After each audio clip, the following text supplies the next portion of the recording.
So we got a little breaking news here, and I want to chat about it.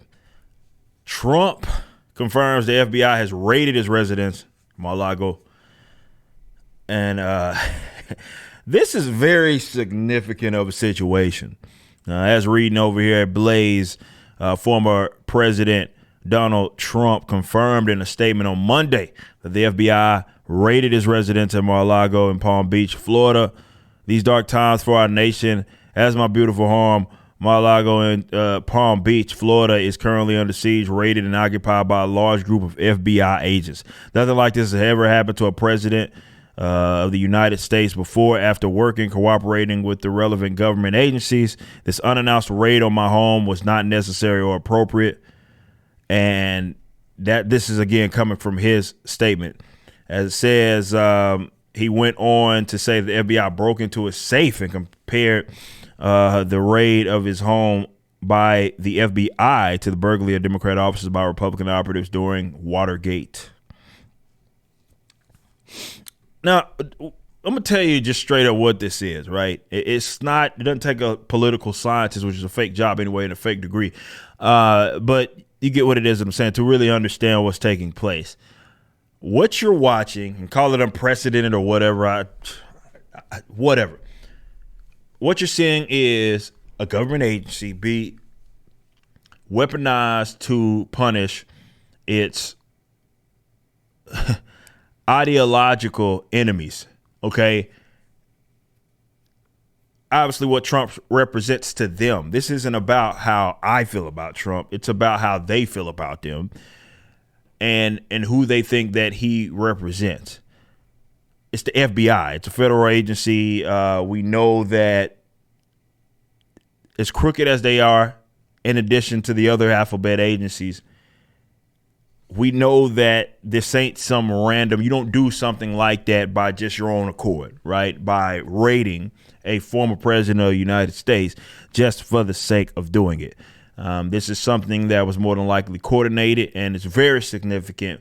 And as you see how other people like that you think are on the other side talk about this, they have no issues with it. They don't care about any precedent being set because of it. They look at it like, well, this is what he gets and this is what should happen. Again, how I individually feel about Trump is completely irrelevant to that. But I will say this. Now I hope y'all that are Trump supporters, same case that I made for you guys during the whole last election, and that I hope you finally understand, obviously, the threat of the federal law enforcers or investigators, whatever you want to call them, but also the importance of decentralization. I know that you guys have a way that you think the world or the country should be ran as supposed to be. But that only works in the event that I'm not saying that it does work, but it would be far less confrontation or conflict in the event that your enemy played by the same rules that you played by. And that's what it's not even difficult. It's just that you have to acknowledge that. You see, the left, for example, in this country, the predominant left, they play to win. They're gonna be dirty. They'll lie about it. They'll cheat. They'll steal again. The Eddie Guerrero tactics that are always at play. They will be hypocrites, contradict themselves from what they said yesterday, what they did 20 minutes ago. They don't care because they play to win. You already got people saying, well, don't react. Don't do anything. This is what they want. Don't react like them. It doesn't matter. See, the left takes advantage of your complacency and your ability or your approach to say, well, they won't go be as dirty as your enemy will. It's the equivalent, as I always use this analogy, to entering a boxing ring, a literal boxing ring with let's say a match. And you know that person that you're about to fight has bought off the judges. He's bought off the ref. He's loaded his gloves. Made it abundantly clear that he is going to cheat. And you still enter into that boxing ring, planning to fight that guy honestly, as if He has the same set of morals and same set of ethics as you do. But he doesn't. They don't care at all. The reason why decentralization as a political tactic, if that's what you want to call it, it's more apolitical, but you get what it is that I'm saying. It's because at best you can limit the power that these guys have access to. Okay. So in this case, when we talk about decentralization, we talk about like the federal government. I believe that is an obsolete, archaic thing that exists.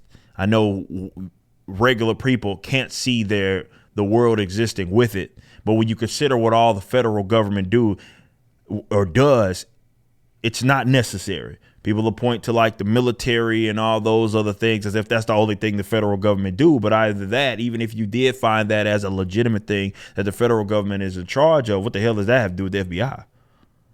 Even more so, the United States of America has defense pacts with people on the other side of the country. Why on the other side of the world? Why in the world would there be some sort of complex thing where this geographical area can at minimum figure out that, okay, there's going to be mutual defense, right? Do it with everybody else. They can't do it with each. Come on. At minimum, the federal government ruling over 300 something million plus people that are so ideologically different, you are creating actual conflict. You're ensuring conflict by having such powerful entities that rule over entire large swaths, like this big, massive geographical area where they can go to another state, right? The feds can go to this another state and then raid the president. I mean, what make you think you off limits, son? They got a former president of the United States because they consider that political enemy, more so what he represents. I think that's more so what they think he is. It ain't about what Trump is. It's about what they think he is.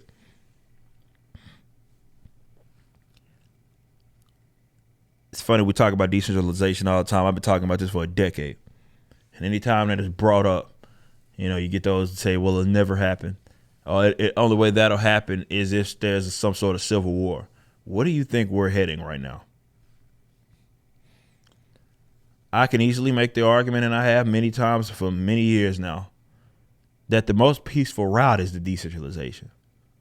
Yours is the most violent one. Yours is the one that ensures more conflict because you, for whatever reason, think this system, whatever you want to call it, is something that is worth salvaging and worth keeping with if it's your guys in power. Like, at minimum with the federal government, it has to go, bros. It has to go. When you have an entity doing what it has done, all it is the propaganda, I guess, that worked, that has people convinced that the world is going to blow up and explode in the event that the federal government doesn't rule over 300 something million people. And of course, the fear mongers are always going to say, well, it can't happen. As if, they always point to the old Civil War. They'll point to instances like that as, Civil War in America. So, well, last time we tried to do that, as if there's no examples of decentralization that has happened far more recent than American Civil War. And they ended relatively peaceful, be it in Slovakia or be it in Brexit for that matter.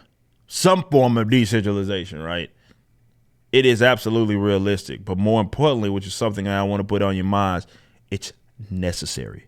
It's not that we're well beyond. You just saw your beloved Donald Trump, not my beloved, your beloved Donald Trump, for a lot of you, got raided by the FBI. He is a former president of the United States. And even the feds weaponized that agency on him.